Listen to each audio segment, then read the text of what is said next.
Mais j'espère que c'est une blague là, j'espère que c'est une blague. Non mais les gars, j'ai réfléchi, venez on arrête de jouer le Barça cette année. Hein. On arrête de jouer. On déclare forfait, on se met au repos, je pense que c'est mieux. Donc là, vous m'expliquez qu'il y a notre gardien blessé, Yamal blessé, Rafinha blessé, il y avait Fermin il n'y a pas longtemps blessé.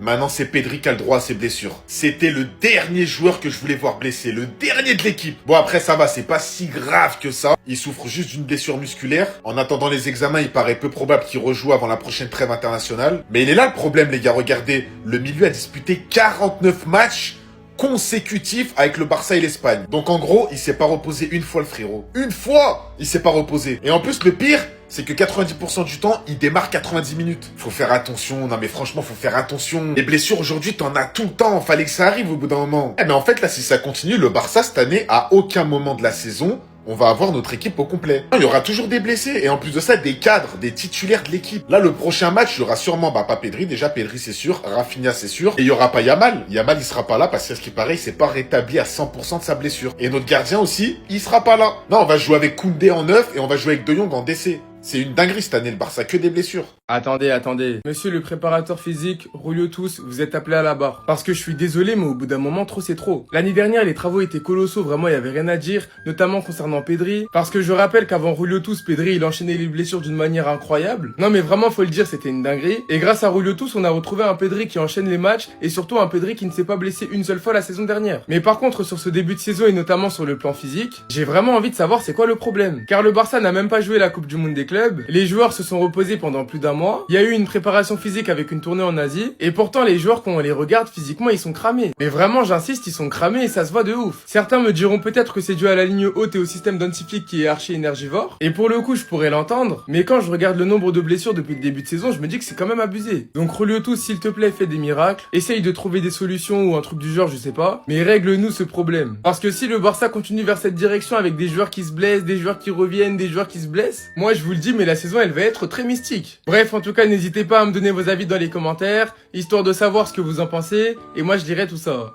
Avec la blessure musculaire de Pedri, on doit trouver un moyen de le remplacer. Ah, t'étais pas au courant, Maïchi? Attends, la nouvelle est tombée tout à l'heure. Pedri s'est fait une blessure musculaire. Il s'est entraîné à la salle ce matin et non avec ses coéquipiers sur le terrain. Il sera absent pour les 3 prochains matchs et il va rater la trêve internationale. Il va revenir après. Les 3 prochains matchs, c'est Elche, Club Bruges et Celta Vigo. Sur le papier, rien de bien effrayant, mais quand on sait l'importance et la dépendance que le FC Barcelone possède envers Pedri, c'est la pire nouvelle qui pouvait nous tomber dessus. Maintenant là, étant donné que Pedri est blessé, on va sans doute voir un duo de 6, Casado de Jong, voire Bernal de Jong. Et vous avez remarqué que j'ai dit de Jong 2 fois. Étant donné que Pedri n'est plus là, de Jong va devoir dépasser ses fonctions, user de toutes les capacités de son talent pour le remplacer le mieux possible en fait. Là en fait c'est maintenant qu'il doit prendre des responsabilités. Là je mets une steu. C'est une steu en fait. Parce que je vous ai dit la gueule des 3 prochains matchs sur le papier c'est pas effrayant. Mais sans Pedri c'est effrayant. Ça veut dire que c'est à De Jong de le remplacer. C'était Jorginho do Brasil. Et dites-moi si pour vous De Jong peut remplacer Pedri parfaitement. Pau. Putain. Actuellement, les 2 joueurs les plus décisifs au Barça sont Rashford et Fermin Lopez. Rashford qui est le joueur le plus décisif, 11 de goal assist avec 5 buts, 6 passes D. Il a fait un très bon mois de septembre où Rashford et Pedri étaient les joueurs les plus importants. Il avait la lourde responsabilité de remplacer des cadres comme Rafinha, Lamine ou bien même Lewandowski. En tout cas, pour l'instant, il fait un bon début de saison en se montrant décisif dans tous les gros matchs du Barça.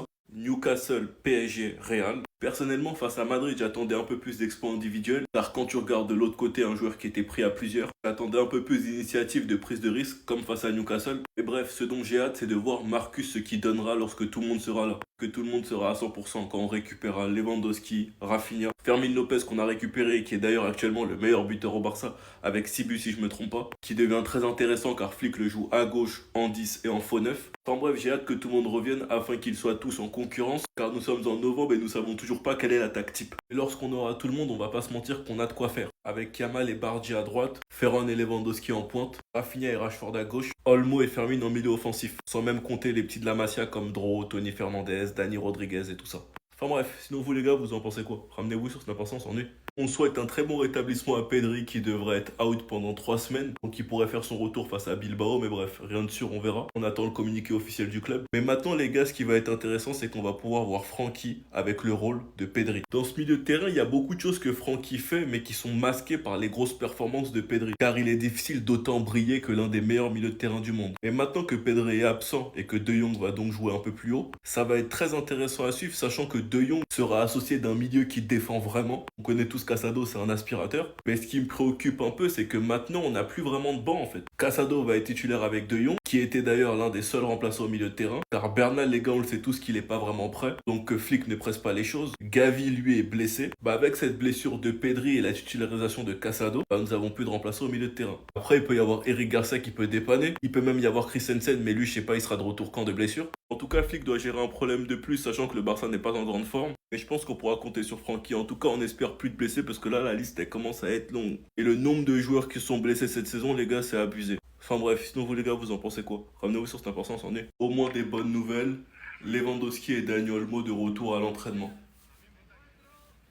Lewandowski devrait être prêt et dans le groupe pour aller affronter Elche ce week-end. Récupérer un attaquant en plus, franchement les gars, ça va faire du bien. Sachant que Robert, malgré son âge, on sait tous très bien que c'est un joueur avec de l'ego. Donc il se battra pour se faire sa place, malgré Rashford, malgré Ferran Torres. Quant à Dani Olmo, a repris l'entraînement ce matin, il fera une partie de la séance avec le groupe pour se tester. Mais bref, il pourrait être de retour la semaine prochaine contre Bruges. On espère qu'on sorte de cette spirale infernale entre Dani Olmo et Fermin Lopez. Sachant qu'ils ont déjà montré qu'ils étaient capables d'être réguliers. On l'a vu avec Fermin durant les JO et Dani Olmo durant l'Euro, qui ont clairement montré qu'ils sont capables de porter leur équipe. Deux profils très différents qui peuvent faire énormément de bien au Barça si les deux sont réguliers. Fermin Lopez est d'ailleurs actuellement le meilleur buteur au Barça. Dani Olmo, son début de saison est très compliqué, beaucoup critiqué par les supporters. Mais moi je vous le dis les gars, faut pas l'enterrer trop vite. Et j'ai vraiment hâte de voir la gestion de Flick concernant Fermin et Olmo. Pour lui, qui sera son titulaire? Peu importe, je veux juste pas qu'on retombe dans cette spirale. Garcia lui aussi a repris l'entraînement de groupe, mais on n'en sait pas plus. Enfin bref, sinon vous les gars, vous en pensez quoi? Ramenez-vous sur cette importance en est. Au Barça, des bonnes nouvelles n'arrivent jamais sans mauvaises nouvelles. Lewandowski est de retour, il devrait être dans le groupe face à Elche. Garcia est de retour à l'entraînement, mais le club ne prendra aucun risque. Il pourrait ne pas jouer avant la trêve. Olmo est de retour à l'entraînement et se teste. Et Pedri est à l'écart et est blessé. Pedri souffre d'une blessure musculaire. En attendant les examens, il paraît peu probable qu'il rejoue avant la prochaine trêve internationale. Au cas où il reste 3 matchs.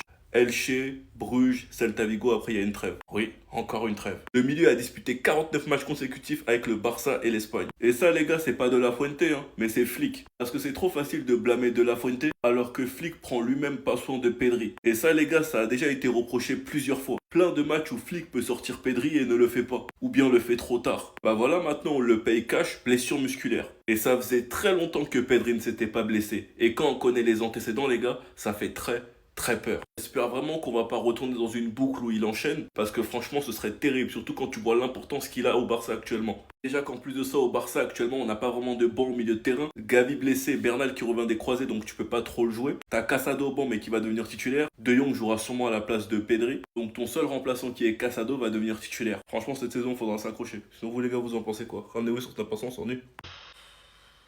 On n'a pas le droit au bonheur. Quand on est supporter du Barça, on n'a pas le droit d'être heureux. Cette semaine, elle est dure. Depuis la fin du Classico, je n'ai pas vu une seule bonne nouvelle sur mon club. La mauvaise nouvelle du jour, Pedri souffre d'une blessure musculaire. En attendant les examens, il paraît peu probable qu'il rejoue avant la prochaine trêve internationale.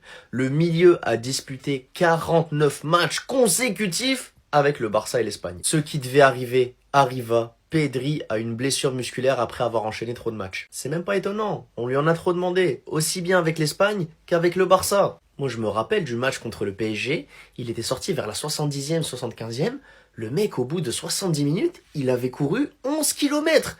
11 km, c'est ce que tu parcours en un match en moyenne. Pedri devrait donc être absent 3 matchs contre Elche, contre Bruges en Ligue des Champions et contre le Celta Vigo début novembre. Si tout se passe bien, Pedri devrait être de retour contre l'Athletic Bilbao le 22 novembre.